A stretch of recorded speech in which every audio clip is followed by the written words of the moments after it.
Anissa ya.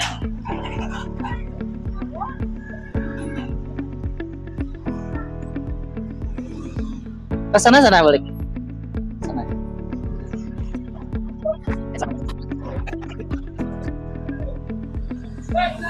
Ya. Udah ya.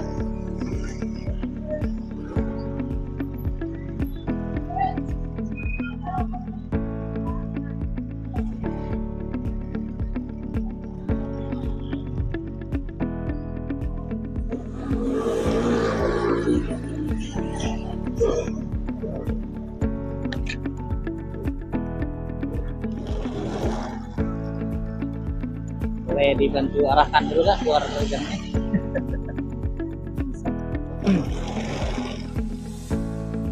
Belok kanan ya? Belok kanan. Oke.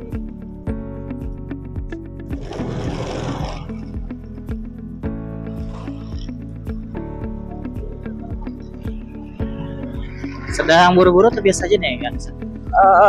Lumayan ya? Lumayan. Oke, kalau mungkin kan saya juga usah. Oke, nggak apa-apa. Apa namanya? Yang asal aman aja. Ya, itu udah pasti.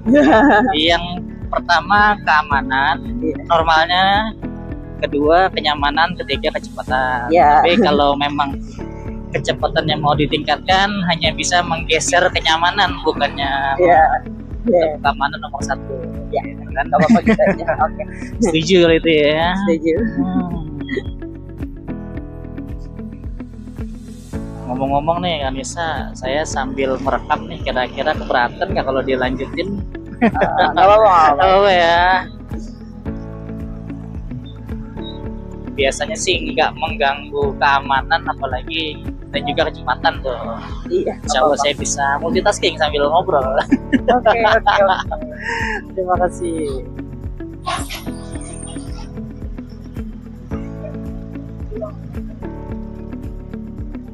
Jadi kita tetap lewat Rasuna Said ya? Iya, ikutin map aja. Ikutin map aja ya? Okay. Estimasi sampai tujuan 9:19. Oke. Saya lihat akunnya Kak Anissa nih. Wih, luar biasa nih. Kenapa?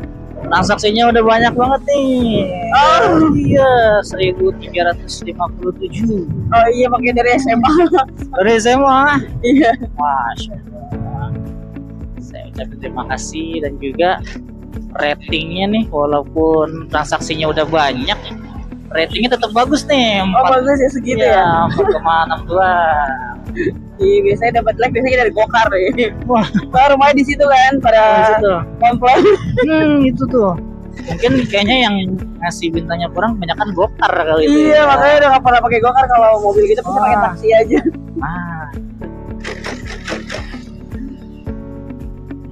Mungkin dari pengalaman belajar gitu ya. Iya, kalau Gojek mah santai kan.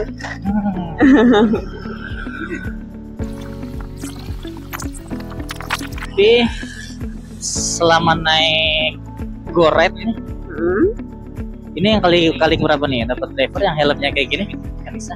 Iya, 2 deh. Dua ya? Tuh udah lama banget sih kayaknya. Pernah berarti sebelumnya saya? Udah pernah sekali. Oke. Itu udah lama. Tapi kalau yang sambil bikin konten kayaknya belum ya? Belum. Oke, ini kameranya sebelah kanan. Oke. Di-upload ke YouTube gitu. Ya, saya lebih banyak uploadnya di YouTube. Di TikTok juga ada, cuman pengen lebih banyak di YouTube karena konsep kontennya itu kayak podcast, ngobrol-ngobrol. Iya.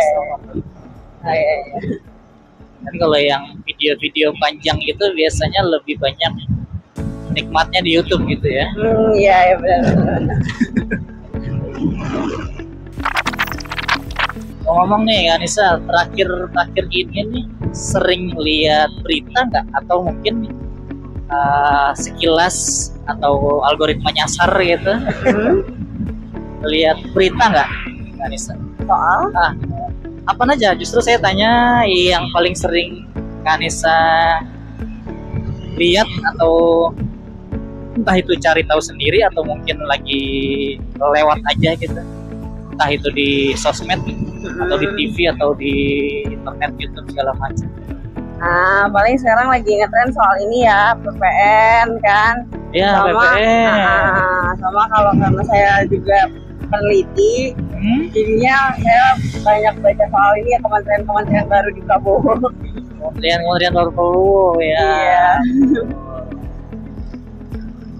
Nah, kalau PPN nih dapat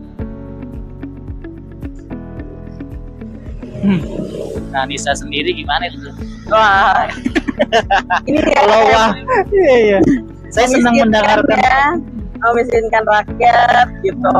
Padahal infrastruktur juga atau misalkan kayak subsidi atau apapun juga nggak naik gitu kan. Iya. Kasihan sih yang miskin makin miskin, yang kaya makin kaya. Kan kalau naik walaupun naiknya 1%, itu kan barang yang kita beli kan nggak cuma 1-2 barang, semuanya kena ya kan. 1% itu tinggi loh, 0,9 kan. Itu jadinya. Itu mana ya jadinya ya. Sementara peran negara dalam membantu rakyatnya buat mencari uang buat bayar pajaknya itu ya udah sangat minim kan gitu. Iya. Ada beberapa negara luar juga pajaknya gede ya, tapi kan diseimbangin dengan UMR yang tinggi. Betul. Jadi setimpal ya pajak yang diberikan rakyat dengan fasilitas yang diberikan negara ke rakyat itu setimpal gitu, worth it, enak jadinya tuh. Kemarin kan bulan lalu saya ke Taiwan kerja. Nah, harga semua barang-barang yang ada di Jakarta dengan di Taiwan itu hanya sedikit lebih mahal di Taiwan dikit aja. Tapi upah minimum di Taiwan 3 kali banyak daripada di Jakarta. Lebih banyaknya berapa persen kisarannya? 3 kali lebih apa? 3 kali lipat. 3 kali lipat lebih banyak. Sementara harganya lebih mahal. Harga-harga barang sedikit di Taiwan ya. Sedikit aja. Iya. Ya. Wah. Makanya iya begitu ya. Iya. Kita sedang kalau berpikir kok masyarakat banyak yang nggak tahu gitu. Makanya kasihan uang habis untuk bayar pajak, bayar. Iya, untuk kebutuhan sehari-hari juga susah. Iya. Makanya nih saya bikin konten gini nih, saya pengen membagi informasi kayak gini nih. Saya pengen lebih menggunakan konten saya itu lebih bersifat informatif dan edukatif gitu ya. Jadi informasi penting banget tuh. Kalau di Taiwan gaji UMR-nya ya, itu 3 kali lipat. 2 sampai 3 kali lipat. Sementara memang harganya paling cuma 20%-an bedanya kan di Jakarta gitu ya. Sementara UMR-nya 200 sampai 300% kan gitu. Miris ya sebenarnya ya. Cuman ya mau gimana lagi? Gimana? Gitu tuh. Kadang banyak orang dan juga gini sih. Banyak orang yang nggak tahu tentang ini karena beberapa hal ya. Bisa jadi karena memang mereka karena memang media-media sekarang tuh jarang memberitakan hal-hal kayak gini gitu. Memberitakan iya, cuman kayak nggak terlalu intens gitu loh. Ya, bisa jadi. Kayak jadi yang dengan kalau ada berita-berita yang agak memojokkan pemerintahan tuh kayaknya nggak terlalu ditonjolkan gitu. Karena ya memang sebagian besar donaturnya ya dari pemerintah juga gitu kan. Ya. Nanti kan gitu kayak kemarin majalah Tempo, kalau Tempo aja kan kalau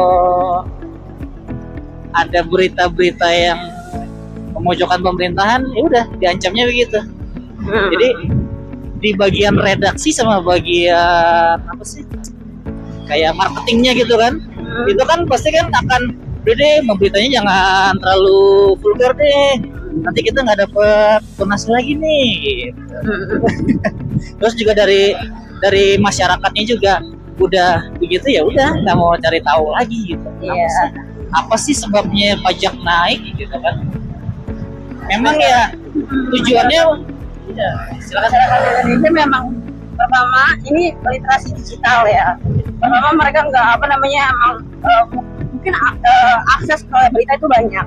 Cuma bagaimana mereka mengaksesnya, mungkin itu juga mereka entah kurang paham, kurang familiar, karena lebih banyak baca berita-berita gosip mungkin. Kedua, memang ya tingkat literasi digital ya, bagaimana akses internet. Cuma kalau soal literasi secara umum literasi kan kadang-kadang satu artikel yang dibaca cuma judulnya doang gitu. Atau misalkan klik-kliknya aja. Iya, atau tidak dicerna secara menyeluruh kayak gitu. Emang bisa tulisannya literasi dan literasi digitalnya lumayan rendah. Iya betul, memang berdasarkan statistik juga kan gitu, mayoritas tuh pendidikannya SMP kan kalau di Indonesia. IQ-nya rata-rata nasionalnya 78. Terus juga berdasarkan penelitian juga literasi cara memahami yang dibaca gitu. Mereka bisa membaca tapi nggak bisa mengerti apa yang dibaca gitu. Iya. Miris ya. Ya makanya sebenarnya banyak juga sih konten-konten misalkan kayak kata data atau misalkan Tirto itu kan mengemas kontennya dengan infografis yang mudah ya. Nah itu kan tujuannya untuk teman-teman yang kemudian mungkin merasa kalau baca itu nggak enak ya, bosen gitu. Itu kan dikemas dengan infografis yang bagus ya, yang nggak mudah dibaca, mungkin bisa dibaca ke Tirto atau misalkan konten kata data kayak gitu. Jadi juga kayak orang banyak bikin konten video-video membacakan. Betul, gitu ya. Kan bisa juga kan orang juga malas baca tapi sukanya mendengar gitu. Iya kan sekarang juga ya memang bisa jadi audio kan, bukan visual doang gitu. Betul. Saya sendiri pun sebenarnya walaupun saya senang cari tahu berita, ya saya pun lebih senang denger gitu daripada baca, jujur aja. Tapi rasa malas saya untuk membaca itu nggak menghalangi saya untuk ingin tahu. Betul. Itu harusnya itu bukan tuh. Betul. Jujur aja saya kalau untuk membaca malas gitu ya. Cuman rasa ingin tahu saya besar. Gimana sih cara nyiasatinnya deh supaya tahu, tapi nggak harus baca gitu. Dengerin orang ngomong, dan orang ngomongnya juga harus berdasarkan dengan data yang benar-benar fakta gitu ya. Iya betul. Kan ada orang yang memang lebih cenderung ke audio atau misalkan ada yang orang ke visual, beda-beda sih. Iya betul. Apalagi anak-anak kalau digabungin tuh audio sama visual bisa lebih ngerti lagi kan kalau dia lagi menceritakan mungkin statistik gitu kan. Betul.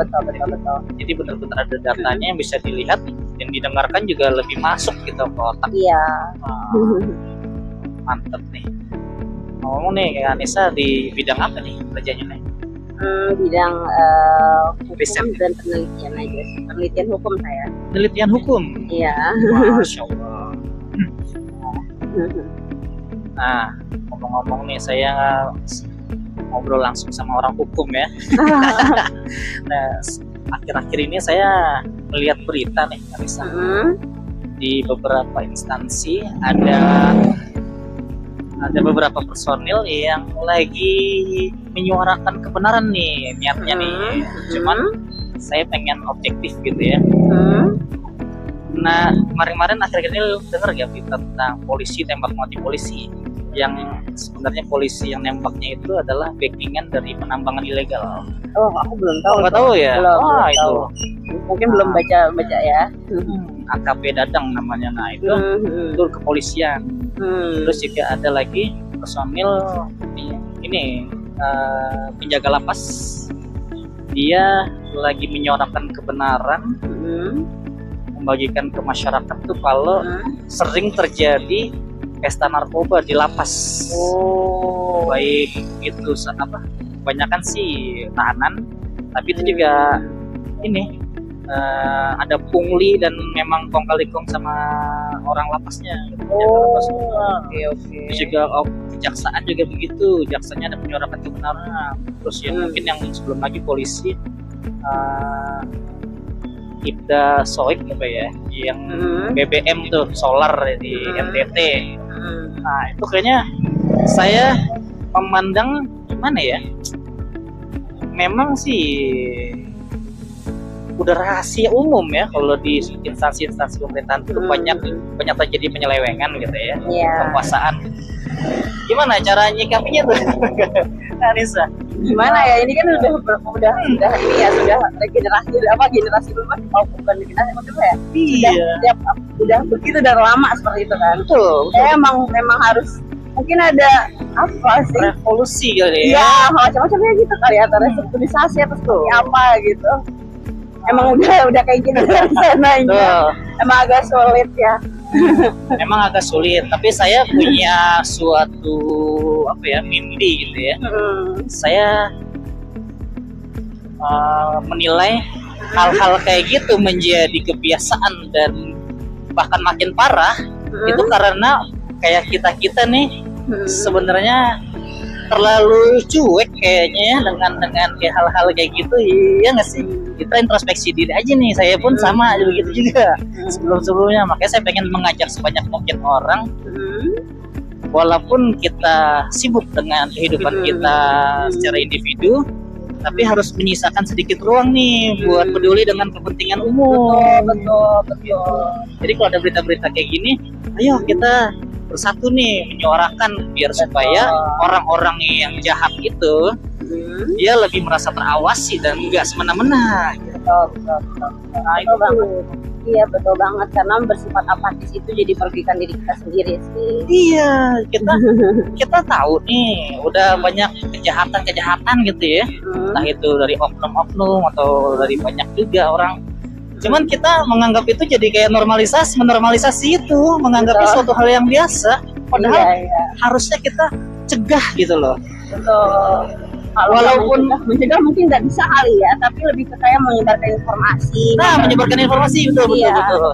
Caranya mencegahnya kita itu menyebarkan informasi. Betul. Masing-masing kan punya perannya masing-masing gitu. Saya sih itu masalah untuk masyarakat di situ sebenarnya. Iya, kritik, memberi masukan. Terus juga menginformasikan kayak yang belum tahu biar supaya tahu, supaya kalau ada informasi-informasi yang sebenarnya itu hoax akhirnya menjadi kebenaran, ya mereka kan jadi bisa berpikir kritis gitu loh. Oh kemarin nih ada berita lain nih berlawanan nih, kira-kira mana sih yang lebih sesuai fakta gitu kan. Iya. Kalau nggak ada yang menginformasikan kayak gitu ya masyarakat nganggapnya ya udah yang beritanya paling banyak keluar ya berarti itu yang paling benar tuh. Nah itu salah tuh. Iya, makanya pintar-pintar kita juga memfilter berita ya. Itu dia. Tidak menelan yang mentah-mentah. Saya biasa mengajak customer yang saya ajak ngobrol tuh, kalau kita terima informasi nih, kita jangan langsung 100% menerima, jangan juga langsung 100% menolak gitu. Betul. Entah itu yang sesuai dengan pemikiran kita sebelumnya atau berlawanan dengan pemikiran kita sebelumnya, harus objektif gitu kan. Betul. Diuji lagi. Betul. Kan kayak gitu jadi mengasah otak kita juga kan. Menambah ilmu. Terus juga kalaupun kita berbeda pendapat dengan informasi dari yang orang lain sampaikan, kita ajak diskusi dan harus menganggap diskusi atau debat sekalipun itu hal yang positif gitu kan. Betul. Kadang-kadang lagi kayaknya kebanyakan orang tuh menganggap kalau kita berbeda pendapat terus melakukan diskusi atau debat, kayaknya ujung-ujungnya berantem nih. Jangan gitu ya. Iya. Kalau saya lihat di banyak forum diskusi atau debat, kayaknya orang-orang yang udah terbiasa debat atau diskusi pun sering melakukan kesalahan nih kalau menurut saya nih Kak Anissa. Tolong koreksi ya kalau saya salah ya. Iya, nggak apa-apa, nggak ada yang salah. Enggak. Jadi gini, saya memang semakin kesini semakin tertarik dengan psikologi nih. Oh iya. Kalau misalkan ada diskusi atau perdebatan, hal yang bagi saya itu salah adalah saat meniatkan diskusi atau debat itu sebagai ajang pembuktian kalau kita ini lebih pintar dan orang lain lebih bodoh gitu. itu nggak boleh. Nah, tapi memang kenyataannya secara manusiawi banyak yang masih seperti itu nggak sih? Iya. Jadi kalau seandainya pendapat mereka memang benar nih, mereka seolah-olah jumawa kayak menganggap saya pinter nih gitu ya. Terus kalau seandainya mereka dalam posisi yang salah, argumennya lemah, itu kayaknya mereka sulit menerima kebenaran. Betul. Dibandingkan mencari kebenaran, mereka malah jadi mencari pembenaran tuh. Padahal sebenarnya saya yakin mereka juga paham kalau argumen mereka itu lemah, cuman karena mereka terbawa ego dan gengsi, jadinya sulit menerima kebenaran. Karena niat yang tadi dari awal itu agak melenceng tuh. Iya, betul. Nah, karena ya memang sih ya, psikologi manusia secara umum tuh lebih senang dipuji ya daripada mengakui kesalahan gitu kan. Iya. Betul. Memang kalau misalkan kita mau diskusi emang nggak boleh bukan dengan otak kosong juga ya, tapi dengan pandangan kalau misalkan kita sejajar, selalu kita harus berpikir kita sejajar sama orang lain. Betul. Baik itu pendidikannya tingkatnya apapun, kalau isinya itu benar ya kita harus terima gitu kan. Iya. Walaupun misalkan pendidikan kita lebih tinggi daripada pendidikan lawan bicara kita, tapi kalau misalnya lawan bicara kita memiliki pengalaman yang lebih banyak, kita nggak tahu apa-apa. Betul. Baik itu tingkat pendidikan maupun usia. Betul, usia pun juga. Jabatan gitu ya. Kita harus benar-benar menghindari feodalisme ya. Sebutnya benar ya sih. Nah, kebetulan saya orang yang menjunjung tinggi egaliter nih, kesetaraan nih. Iya, betul. Makanya kadang-kadang saya kalau ketemu customer yang kurang menyenangkan ya Kak, saya suka ngasih pelajaran tuh Kak. Pelajaran apa? Kayak misalkan nih yang saya sudah sampai titik jemput masih nunggu bisa lebih dari 8 menit nih. Nah, tuh saya kasih pelajaran tuh. Saya sudah sampai titik jemput, terus saya perlahan agak menjauh. Nah, pas dia nyari tuh, Mas di mana Mas? Tunggu sebentar ya. Gitu. Saya dimin sampai 10 menit saya cancel. 8 menit lama sih lumayan, kecuali dia bilang tunggu sebentar karena ada apa gitu misalkan. Kalau nggak ngomong sih agak terlaluan ya. Ada alasan yang memang harus dimaklumi. Iya, betul. Bukan memang meniatkan, wah gue customer nih. Kalau tukang ojek nungguin wajar lah. Ya wajar kalau cuma 2 menit 3 menit wajar. Tapi kalau 8 menit lebih itu kayaknya Anda minim empati kayaknya. Betul. Saya yakin kalau Anda di posisi sebaliknya pun nggak akan enjoy aja gitu kan, disuruh nunggu 10 menit kan. Gitu. Begitupun driver juga ada sih yang ngeselin gitu ya. Yang kalau begitu dapat order tuh kayaknya taruh dulu, selesai ngerokok dulu selesai ngopi dulu. Ada teman saya pun saya omelin tuh kalau lagi kayak gitu tuh. Harusnya lo jangan begitu, kalau lo udah 5 orderan itu kan tandanya lo memang udah siap mau jemput gitu. Iya. Saya gitu. Setuju gitu ya? Setuju. Keren banget kontennya, lanjutin. Insya Allah mudah-mudahan lanjut nih. Apa kan mengedukasi teman-teman juga. Gitu. Edukasi gimana cara kita bersikap yang lebih baik gitu ya. Nah, tapi pas dari itu juga saya nggak bisa 100% sesuai dengan yang tadi saya omong tuh. Kadang-kadang ya dibisikin setan juga ya. Cuman kan idealnya seperti itu. Buat patokan gitu ya. Yang kanan depan ya, yang sebelah kanan sini. Ya, sini. Makasih banyak nih ya.